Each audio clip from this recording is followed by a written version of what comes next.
El projecte de la Comicteca de Porreres, impulsada pel policia tutor Pere González, ha rebut un dels guardons pel seu caràcter innovador. Va començar a funcionar just després del confinament de l'any passat i en poc temps ha aconseguit atreure un nombrós públic jove i no tan jove del poble.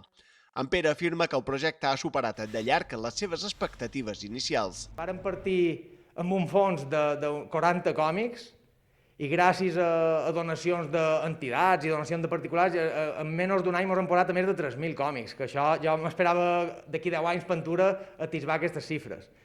I aquesta velocitat de crucero que hem agafat ajuda a que la gent mos vengui més i li donguin més ús.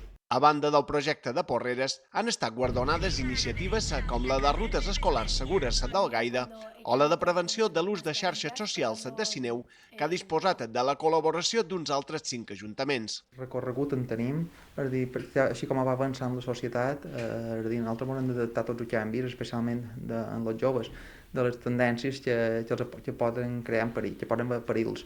I és allà on hem de treballar nosaltres. Jo quan vaig començar fa 20 anys no treballava cap problema relacionat amb xarxes socials, simplement perquè no existien, no tenia aquest problema. Els premis d'enguany també han premiat a projectes lligats amb la pandèmia, com el d'atenció telemàtica adreçat a joves desenvolupat pels policies tutors d'Inca i Sóller o els agents Covid implantats pel govern balear.